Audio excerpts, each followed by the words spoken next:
अस्सलाम वालेकुम स्टूडेंट्स, आज हम एक्सरसाइज 2.4 सॉल्व करेंगे। क्वेश्चन नंबर 1 है right the base exponent and value of the following. Questions दिए हुए हैं, इसमें से बेस एक्सपोनेंट और वैल्यू को लिखना है अलग अलग। पहले किसी भी क्वेश्चन में फॉर एग्जांपल एक एग्जांपल लेते हैं ए स्क्वायर, तो यहाँ पर जो ए होता है ये हमारे पास बेस आ जाती है और फिर इसके ऊपर जो पावर दी हुई होती है इसको हम एक्सपोनेंट कहते हैं। और अगर हम इसको मल्टीप्लाई कर लेते हैं या फिर इसकी जो वैल्यू आ जाती है किसी क्वेश्चन में तो उसको हम वैल्यू कह देते हैं। अब यहाँ पर ये क्वेश्चन दिया हुआ है, यहाँ पर जो ये 2 है ये बेस है, इसकी पावर क्या है -9, तो ये एक्सपोनेंट है। और वैल्यू क्या है, जो इक्वल के बाद वाली वैल्यू दी हुई है ये आ जाती है वैल्यू। अगर हम इसको सॉल्व करते हैं तो हमारे पास ये वैल्यू आ जाती है। सेकंड क्वेश्चन दिया हुआ है a बाई बी, तो ये a बाई बी जो है ये हमारे पास बेस हो गई और इसके ऊपर पावर क्या है p, तो एक्सपोनेंट क्या हो गई p। और यहाँ पर जो वैल्यू दी हुई है इक्वल के बाद ये आ जाएगी वैल्यू में A P by P P. ये p पावर a की भी है और b की भी है, तो इसको सॉल्व किए तो ये इसकी वैल्यू आ गई, तो ये वैल्यू में आ जाएगा।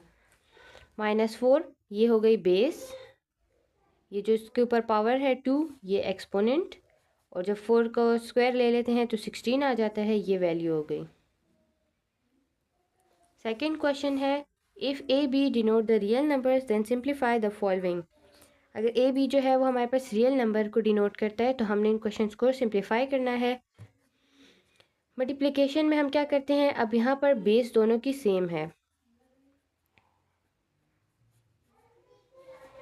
ए और ए जो है मल्टीप्लाई हो रहे हैं, दोनों की बेस सेम है, तो हम लिख लेते हैं A multiply by A5।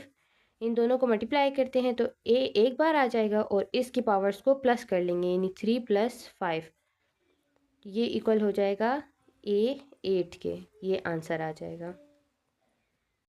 Second part को सॉल्व करते हैं। सेकेंड पार्ट में दिया हुआ है b बाई ए और इसकी पावर है 3/2, और दूसरा इसको मल्टीप्लाई कर रहे हैं b बाई ए के साथ और इसकी पावर है -2/3। दोनों की बेस सेम है। पहले हम क्वेश्चन को दोबारा लिख लेते हैं।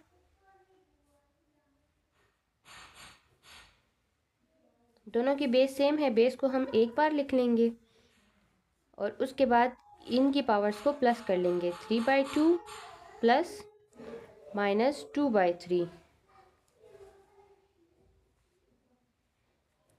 3/2 प्लस -2/3।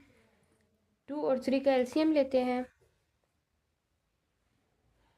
2 1 ज़ा 2 और 3 1 ज़ा 3, 2 3 ज़ा 6, तो एलसीएम आ जाएगा। इसको रफ वर्ड में ही सॉल्व करेंगे। एलसीएम आ गया 6। अब 3/2 को मल्टीप्लाई करते हैं 6 के साथ, 2 1 ज़ा 2, 2 3 ज़ा 6, 3 3 ज़ा 9, माइनस का साइन है बीच में तो माइनस आ गया। 2/3 को मल्टीप्लाई करते हैं इस एलसीएम के साथ, 3 1 ज़ा 3, 3 2 ज़ा 6, 2 2 ज़ा 4, 9 - 4 = 5, 5/6, तो जो b बाई ए है इसकी पावर आ गई 5/6, ये आंसर है।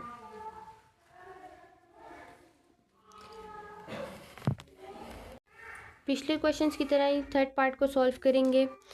दोनों की बेस सेम है। पहले क्वेश्चन को अगेन लिख लेंगे। दोनों की बेस सेम है, बेस को हम एक बार लिख लेंगे और पावर्स को प्लस कर लेंगे, 4 + 3, 4 + 3 = 7, -a और पावर आ गई 7, ये आंसर आ गया। फोर्थ क्वेश्चन में दिया हुआ है -2a² b³ और होल क्यूब। अब ये जो क्यूब है ये इस 2 का भी है और a का भी है और b का भी है।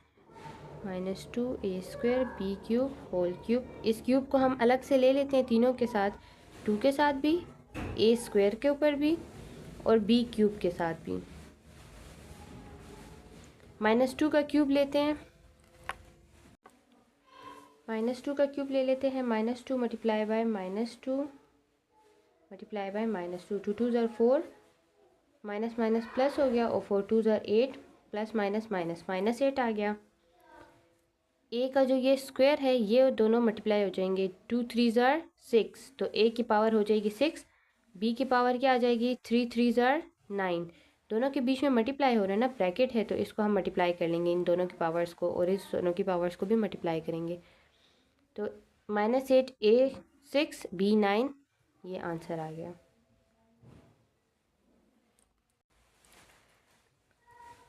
A³ -2B² फिफ्थ पार्ट है, यहाँ पर बीच में मल्टीप्लाई हो रहा है। -2B है।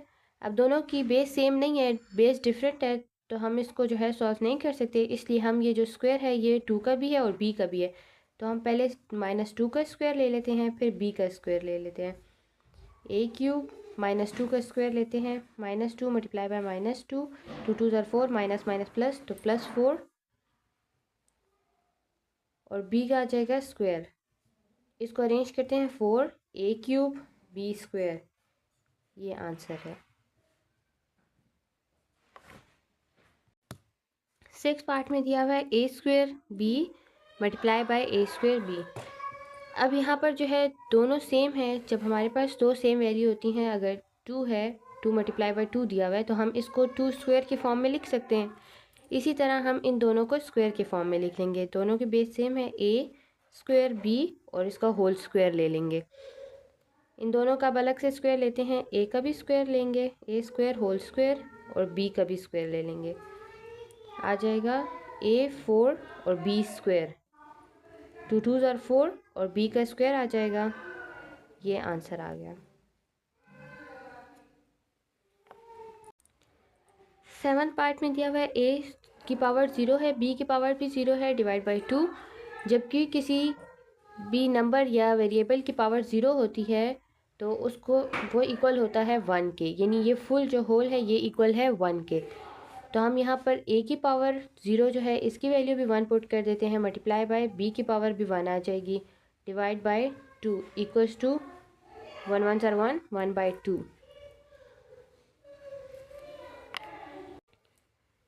पिछले क्वेश्चन की तरह ही दिया हुआ है -3A² B² होल स्क्वायर, तो ये स्क्वायर जो है 3 का भी है, A का भी है और B का भी है, तो इनके ऊपर अलग से ले लेते हैं। पहले -3 के ऊपर भी स्क्वायर ले लेते हैं, A² का भी स्क्वायर ले लेते हैं, और B का भी, B² होल स्क्वायर।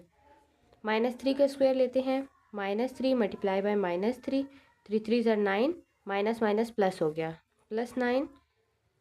A का 2 2 ज़ार 4, और B का भी आ जाएगा 2 2 ज़ार 4। क्वेश्चन नंबर 2 का लास्ट पार्ट है, A² डिवाइड बाई B की पावर 4 है, और होल जो है 3/2 लिया हुआ है। अब ये जो 3/2 है ये A की पावर भी है और B की भी है, होल है, दोनों के ऊपर आ जाएगी। पहले A के साथ अलग से लेते हैं, A² 3/2, और B का भी ले लेते हैं, B की पावर 4 है और ये 3/2 अलग से। अब ये दोनों मल्टीप्लाई हो रहे हैं, तो 2 1 ज़ार 2, 2 1 ज़ार 2, ये ख़त्म हो गए, A की पावर आ गई 3, 2 1 ज़ार 2, 2 2 ज़ार 4। अब ये दोनों भी मल्टीप्लाई हो रहे हैं, 2 3 ज़ार 6, तो B की पावर आ गई 6। A की पावर 3 और B की पावर 6, ये आंसर है।